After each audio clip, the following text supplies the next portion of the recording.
আজকে আমরা পড়ব বাংলাদেশ ও বিশ্ব পরিচয় পঞ্চম শ্রেণী অধ্যায় 5 জনসংখ্যা। প্রথমে বলছে পরিবারের উপর অধিক জনসংখ্যার প্রভাব। আমরা প্রশ্নোত্তরে চলে যাই।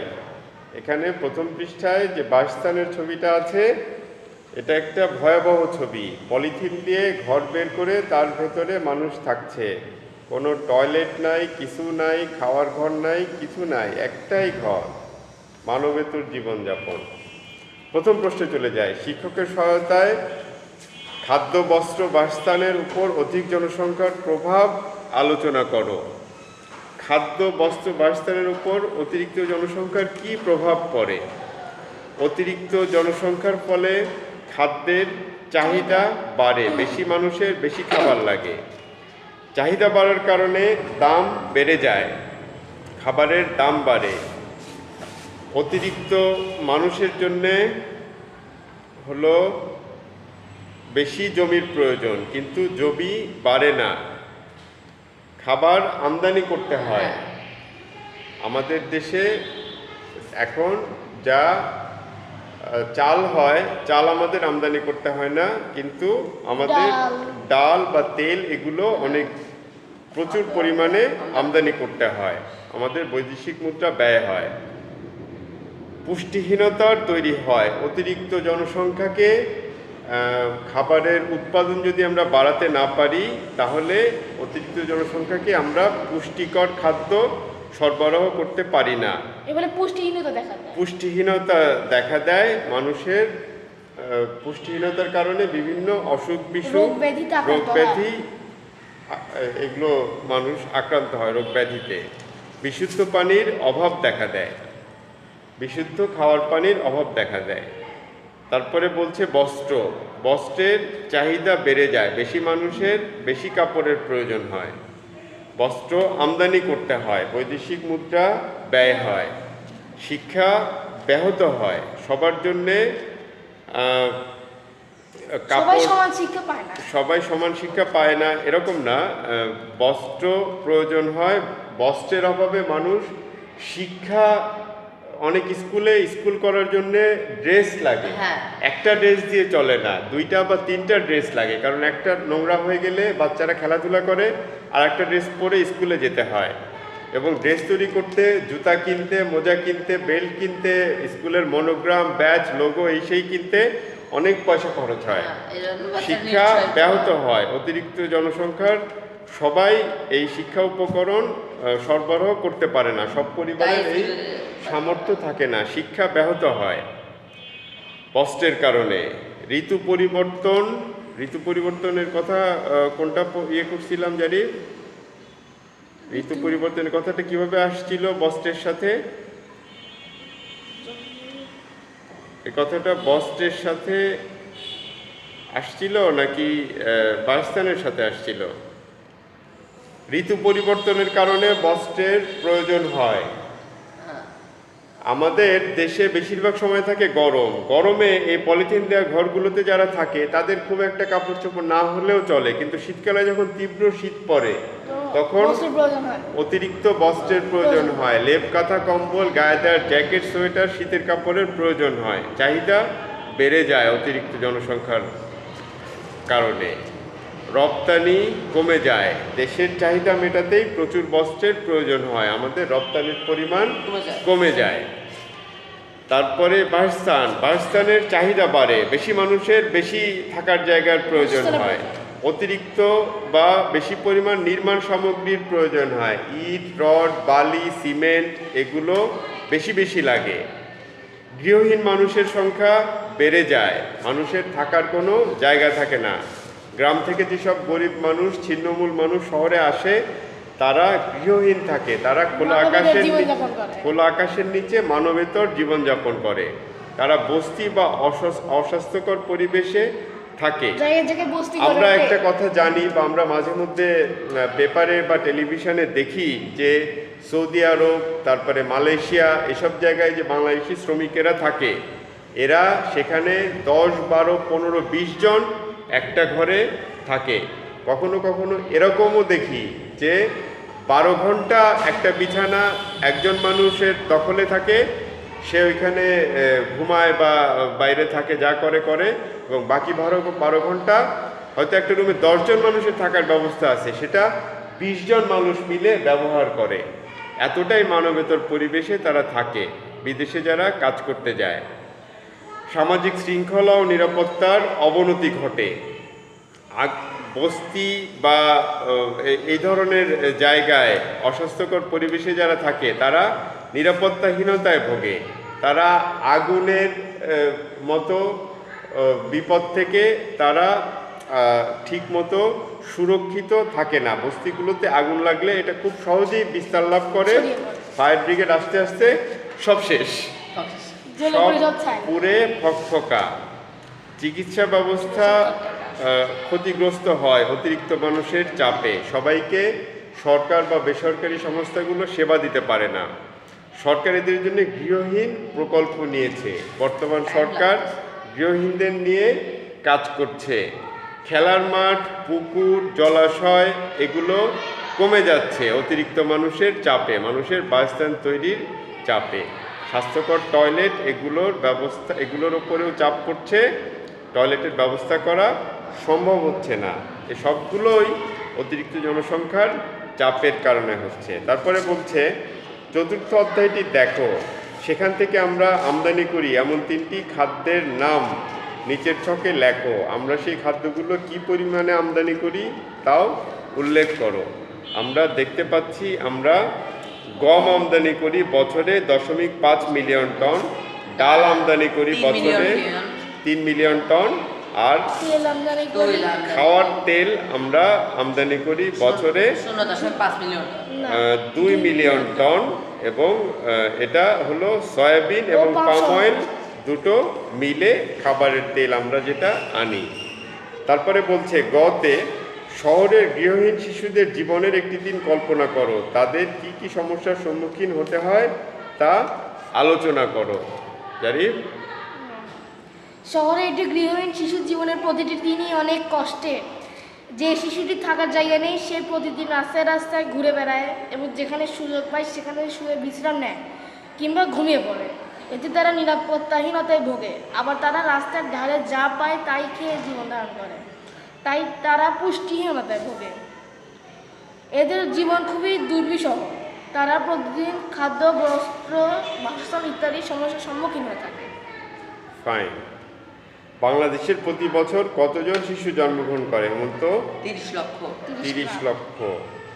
তারপরে আমরা চলে যাই পৃষ্ঠা 43-এ। ছোট দলে নিচের প্রশ্নগুলো নিয়ে আলোচনা করো। সমাজে কিভাবে সাক্ষরতার হার বাড়ানো যায়? সমাজে কিভাবে সাক্ষরতার হার বাড়ানো যায়? শিশু বা বয়স্ক সবাইকে লেখাপড়ায় উৎসাহিত করার মাধ্যমে, সবার জন্য শিক্ষা নিশ্চিত করে, সবাইকে বিভিন্ন প্রণোদনার মাধ্যমে উৎসাহিত করে, বিনা বেতনে লেখাপড়ার ব্যবস্থা করে, এবং লেখাপড়ার সময় বৃত্তি বা খাবারের লেখাপড়ার সাথে বৃত্তি বা খাবারের ব্যবস্থা করে আমরা তাদেরকে সাক্ষরতার হার বাড়ানোর জন্যে চেষ্টা করতে পারি। তারপরে বলছে কিভাবে আরও বেশি সংখ্যক শিশু বিদ্যালয়ে আনা যায়। আমরা বিদ্যালয়ের পরিবেশকে আনন্দময় করে শিশু এবং তার অভিভাবকদের সাথে কাউন্সেলিংয়ের মাধ্যমে পরিবেশ এবং শিক্ষক এবং শ্রেণীকক্ষের পরিবেশ উন্নয়নের মাধ্যমে যোগ্য শিক্ষক রেখে আমরা বেশি সংখ্যক শিশুকে বিদ্যালয়ে নিয়ে আসতে পারি। তারপরে বিনামূল্যে শিক্ষা উপকরণ সরবরাহ করে এবং সবার উপরে শিক্ষার্থীদের আগ্রহ বাড়ানোর মাধ্যমে আমরা বেশি সংখ্যক শিশুকে বিদ্যালয়ে আনতে পারি। স্বাস্থ্যসেবা উন্নয়নে একজন চিকিৎসকের ভূমিকা কি? এমন তো বলতে পারবা? হ্যাঁ, যেমন হচ্ছে স্বাস্থ্যসেবা উন্নয়নে যে চিকিৎসকের অনেক ভূমিকা রয়েছে। যেমন হচ্ছে ঠিক রোগের সন্ধান করা, ঠিকঠাক ওষুধ প্রদান করা বা ওষুধ লেখা, সঠিক চিকিৎসা প্রদান করা, উন্নত মানে চিকিৎসা প্রদান করা। জারিফ, আমাকে একটু আলাদা। স্বাস্থ্যসেবা উন্নয়নে একজন চিকিৎসকের ভূমিকা, গ্রামের চিকিৎসা সেবা পৌঁছে দেওয়ার জন্য উদ্যোগ নেওয়া, স্বাস্থ্য সংক্রান্ত জনগণের সচেতনতা বৃদ্ধির জন্য সচেষ্ট হওয়া, বিনামূল্যে চিকিৎসা সেবার ব্যবস্থা করা, ইউনিয়ন পর্যায়ে চিকিৎসা সেবা পৌঁছে দেওয়ার উদ্যোগ নেওয়া, স্বাস্থ্য খাতে সরকারের বরাদ্দ বাড়ানোর জন্য আবেদন করা। শেষ। অতিরিক্ত জনসংখ্যার ফলে চলাচলের ক্ষেত্রে রাস্তাঘাটে অনেক সমস্যার সৃষ্টি হয়। একজন পরিকল্পনাকারী হিসেবে নিচের বিষয়গুলোর জন্য তোমার পরিকল্পনা কি হবে? রেলপথ, আমরা মেট্রো রেল তৈরি করছি, আমরা পাতাল রেল তৈরির কথাও চিন্তা করছি। উন্নত দেশগুলোতে যেগুলো আছে এগুলো আমাদের দেশে করতে হবে। নতুন রেলপথ তৈরি করতে হবে। রেল থেকে অর্জিত রাজস্বের পরিমাণ বা আয়ের পরিমাণ বাড়াতে হবে। সিস্টেম লস, যেটা রেলওয়ের প্রধান সমস্যা, সেটা কমাতে হবে।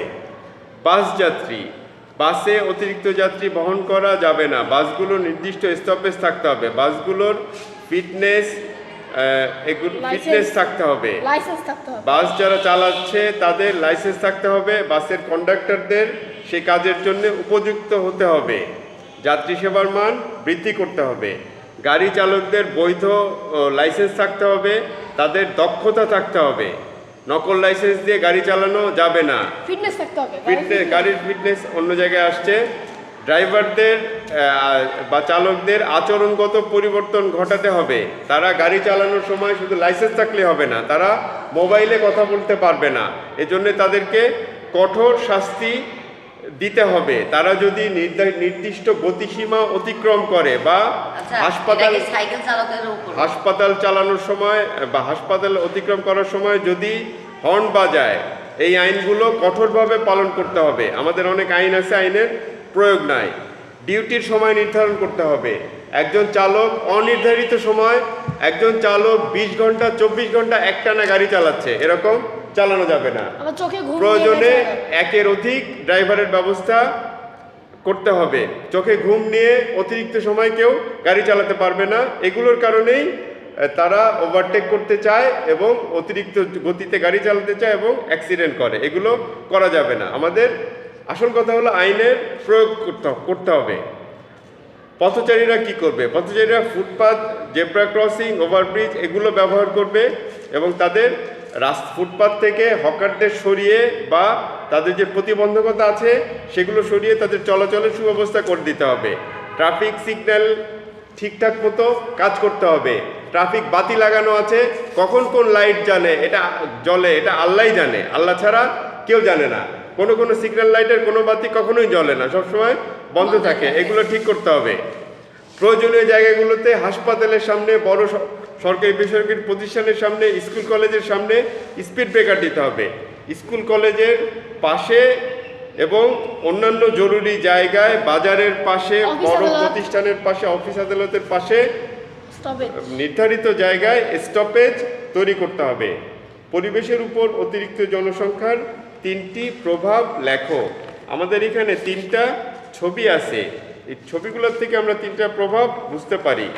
অতিরিক্ত জনসংখ্যার কারণে বাসস্থানের অতিরিক্ত চাহিদা তৈরি হয়। গাছপালা কেটে ঘর বাড়ি তৈরি হয়। প্রাকৃতিক সম্পদের উপর চাপ পড়ে, প্রাকৃতিক সম্পদের ক্ষতি হয়। কলকারখানার মাধ্যমে পানিও দূষিত হয়। অতিরিক্ত মানুষের কারণে কলকারখানা বেশি বেশি তৈরি হয়, যা আমাদের বায়ু ও পানি দূষণের অন্যতম কারণ। আমরা তার পরের প্রশ্নগুলোতে চলে যাই। পৃষ্ঠা 45, একটি চলমান শিল্পে পাশের পৃষ্ঠায় ডায়াগ্রামটি কিভাবে কাজ করে তা ব্যাখ্যা করো। উদাহরণ হিসেবে কাগজ কলের নাম উল্লেখ করা যেতে পারে। কাগজ কলের জন্য কী ধরনের মূলধন, প্রাকৃতিক সম্পদ এবং মানব সম্পদ দরকার তা বর্ণনা করো। কাজটি ছোট দলে করো। জারিফ, আমাদের ডায়াগ্রামে কি আছে? আমাদের অর্থনৈতিক উন্নয়নের জন্য আমাদের প্রয়োজন মূলধন, প্রাকৃতিক সম্পদ, মানব সম্পদ। কি বলছে আর বইতে? এটি চলমান শিল্পের ডায়াগ্রামটি যেভাবে কাজ করতে পারে তা হলো, একটি দেশের অর্থনৈতিক উন্নয়নের পূর্বশর্ত হলো দক্ষ জনশক্তি তথা মানব সম্পদ। এর মাধ্যমে মূলধন ও প্রাকৃতিক সম্পদের সুষ্ঠু ব্যবহার করা সম্ভব। আমাদের দেশে মূলধন কম হলে পর্যাপ্ত পরিমাণে মানব সম্পদ ও প্রাকৃতিক সম্পদ আছে, তাই এর যথাযথ ব্যবহারের মাধ্যমে আমরা মূলধনের সম্পূর্ণ হতে পারি, ফলে একটি চলমান শিল্পে যথেষ্ট অবদান রাখতে পারি। উদাহরণ হিসেবে কাগজ কলের জন্য কী ধরনের মূলধন, প্রাকৃতিক সম্পদ এবং মানব সম্পদ দরকার তা বর্ণনা করা হলো। মূলধন হচ্ছে কাগজ কলের জন্য বৃহৎ আকারের মূলধন প্রয়োজন। প্রাকৃতিক সম্পদ কাগজ উৎপাদনের জন্য গুড়ি, বাঁশ, আখের ছোবড়া ইত্যাদি প্রাকৃতিক সম্পদের প্রয়োজন। মানব সম্পদ উৎপাদন প্রক্রিয়া পরিচালনা ও অন্যান্য কারিগরি বিষয়ে সমন্বয় সাধনের জন্য দক্ষ জনশক্তি প্রয়োজন। ক্রমবর্ধমান জনসংখ্যাকে দক্ষ জনশক্তিতে রূপান্তর করার কয়েকটি পদ্ধতির উদাহরণ দাও। কাজটি জোড়ায় করো। শ্রমশক্তি রপ্তানির উদাহরণ কি হতে পারে? আমরা সৌদি আরব, মালয়েশিয়া এবং ইন্দোনেশিয়া, মিডল ইস্টের অন্যান্য দেশে শ্রমশক্তি লিবিয়া রপ্তানি করে থাকি। লিবিয়াও আছে।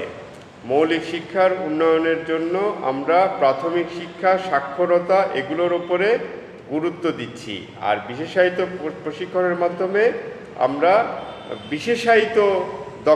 বিশেষ দক্ষতার উন্নয়ন করতে পারছি। আমরা ভোকেশনাল বা বৃত্তিমূলক এবং কারিগরি বা প্রযুক্তিগত টেকনিক্যাল স্কিল ডেভেলপমেন্টের মাধ্যমে আমরা দক্ষ মানব সম্পদের তৈরির চেষ্টা করে যাচ্ছি। মনে করো তোমার এলাকায় একটি নতুন শিল্প স্থাপন করা হবে, সেক্ষেত্রে নিচের 3টি শিরোনামে কোন কোন জিনিস প্রয়োজন হবে? কাজটি ছোট দলে করো। ধরে নেই আমি দুধ উৎপাদনের জন্য একটা গরুর খামার করছি, এতে আমার কিছু মূলধনের প্রয়োজন হবে। এটা আমার হ্যাঁ মূলধন, হ্যাঁ সেগুলো আসবে। আমার কিছু মূলধনের প্রয়োজন হবে, 10-20 লাখ টাকা লাগবে। কতগুলো গরু কিনবো, কতটুকু জায়গা নিব তার উপরে নির্ভর করবে। এটা প্রয়োজনে কয়েক কোটি টাকা ইনভেস্ট করে হাইটেক বড় ফ্যাক্টরি করাও সম্ভব। অস্ট্রেলিয়ার থেকে গরু আনবো দামি দামি, তারা খুব ভালো পরিবেশে থাকবে।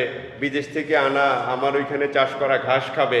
পয়সা চাইলে অনেক খরচ করা সম্ভব।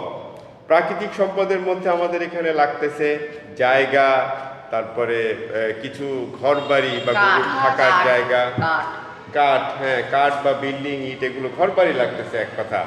তারপরে আমার এখানে আরও কিছু লোকজনও লাগবে কাজ করার, গরুর খাওয়ার ঘাস লাগবে, পানি লাগবে, খৈল লাগবে, ভুসি, এইসব লাগবে। এগুলো প্রাকৃতিক সম্পদ। মানব সম্পদ আমার গরুর লালন পালনের জন্যে আমার শিক্ষিত এবং দক্ষ জনশক্তি লাগবে। আমার গরুগুলো লালন পালন করার জন্য, দুধ দোয়ানোর জন্যে এবং দুধটা আবার ক্রেতার কাছে পৌঁছে দেওয়ার জন্য, সংরক্ষণের জন্য আমার মানব সম্পদ লাগবে। সঠিক উত্তরের পাশে টিক চিহ্ন দাও। অর্থনৈতিক উন্নয়নের নিচের কোন সম্পত্তি সবচেয়ে বেশি প্রয়োজন? মূলধন।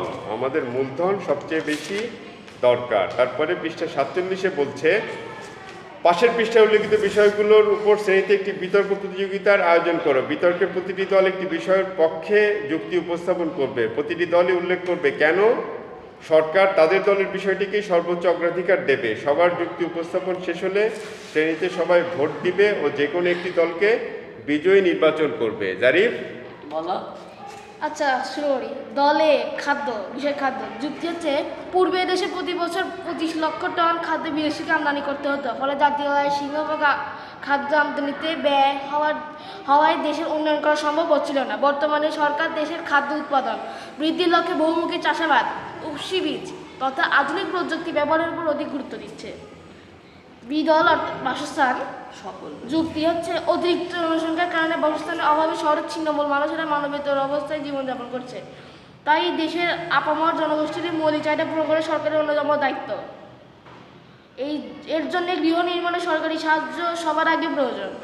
শীতল পরিবেশ। অতিরিক্ত জনসংখ্যার কারণে প্রতিনিয়ত পরিবেশ বিনষ্ট হচ্ছে, গাছপালা কাটা হচ্ছে, রাসায়নিক সার ব্যবহার হচ্ছে, তাই সরকারকে অবশ্যই পরিবেশ দূষণ রোধ করতে হবে যাতে মানুষের জীবনযাপনের মান বৃদ্ধি পায়। দ্বিদল স্বাস্থ্য। দুর্বল ও অপুষ্টিজনিত কারণে দেশের বিপুল জনগোষ্ঠী উৎপাদনে অংশ নিতে পারছে না, তাই রোগ প্রতিরোধে বিভিন্ন টিকা এবং স্বাস্থ্যসেবা প্রদানে সরকারি সহায়তা বাড়াতে হবে, এতে মানুষের কর্মদক্ষতা বৃদ্ধি পাবে। ইদল শিক্ষা। অতিরিক্ত জনসংখ্যার সমস্যার সমাধানে শিক্ষার বিকল্প নেই, তাই সাক্ষরতা এবং শিক্ষার মান বাড়াতে শিশুদের উৎসাহিত করতে হবে, ফলে দক্ষ জনশক্তি হিসেবে কর্মসংস্থান হবে। দলে বিষয়ে দক্ষতা উন্নয়ন। যুক্তি কারিগরি শিক্ষা ও জীবনমুখী শিক্ষার উন্নয়নের মাধ্যমে অধিক জনসংখ্যাকে দক্ষ জনশক্তি হিসেবে রূপান্তর করা যায়, তাই সরকার কর্তৃক কারিগরি শিক্ষার উন্নয়ন করতে হবে যাতে আমাদের শিল্পের প্রসার ঘটে। জি দল বাণিজ্যিক ভারসাম্য। যে কোনো দেশের আমদানি ব্যয় বেশি হলে উন্নয়ন সম্ভব নয়, তাই আগে আমদানি ব্যয় কমানোর জন্য রপ্তানি শিক্ষার প্রতি সরকারি গুরুত্ব দিতে হবে। ফাইন। পাশের পৃষ্ঠে উল্লেখিত সমাধানের একটি উপায় নির্ধারণ করো কেন এটিকে সরকারের সর্বোচ্চ অগ্রাধিকার দেওয়া উচিত তা লেখো। আমরা সর্বোচ্চ অগ্রাধিকার দিব শিক্ষায়। শিক্ষাই আমাদেরকে সব দিকে এগিয়ে নিয়ে যাবে। শিক্ষা জাতির মেরুদণ্ড। শিক্ষাই জাতির মেরুদণ্ড। তোমাদের বিদ্যালয়ের প্রাক্তন শিক্ষার্থী কে কি করছে সে সম্পর্কে তথ্য খুঁজে বের করো। তাদের মধ্যে কতজন কৃষিকাজ করছে, তাদের মধ্যে অল্প কিছু মানুষ কৃষিকাজ করছে, বেশিরভাগ মানুষ চাকরি বা ব্যবসা করছে, এবং উচ্চশিক্ষাও সংখ্যায় কতজন এটা বলা সম্ভব না। এই ধরনের সার্ভে করার কোনো সুযোগ নাই। প্রাক্তন শিক্ষার্থীরা কে কোথায় গেছে, কে কোথায় আছে, এ তথ্য কারো কাছেই ঠিকঠাক মতো নাই। আমরা বলতে পারি অল্প কিছু মানুষ কৃষিকাজ করছে, বেশিরভাগ চাকরি এবং ব্যবসা করছে, এবং অল্প কিছু মানুষ উচ্চশিক্ষা গ্রহণ করেছে বা বিদেশে চলে গেছে। অল্প কথা উত্তর দাও। আমরা কিভাবে আমাদের রপ্তানি বৃদ্ধিতে মানব সম্পদকে ব্যবহার করতে পারি? আমরা রপ্তানিমুখী বাণিজ্যের প্রসার ঘটিয়ে আমরা শুধু আমাদের রপ্তানি বৃদ্ধিতে মানব সম্পদকে ব্যবহার করছি না, আমরা মানব সম্পদকেই রপ্তানি করে দিচ্ছি। আমাদের লক্ষ লক্ষ শ্রমিক বিদেশে কাজ করছে, আর আমাদের বিভিন্ন পেশার মানুষ বিদেশে যাচ্ছে, তারা কাজ করছে, এবং আমাদের গার্মেন্টসগুলোতে যারা কাজ করছে, যারা এখন আমাদের অর্থনীতির প্রধান চালিকা শক্তি, সেখানেও আমরা মানব সম্পদের ব্যবহার করছি। ধন্যবাদ।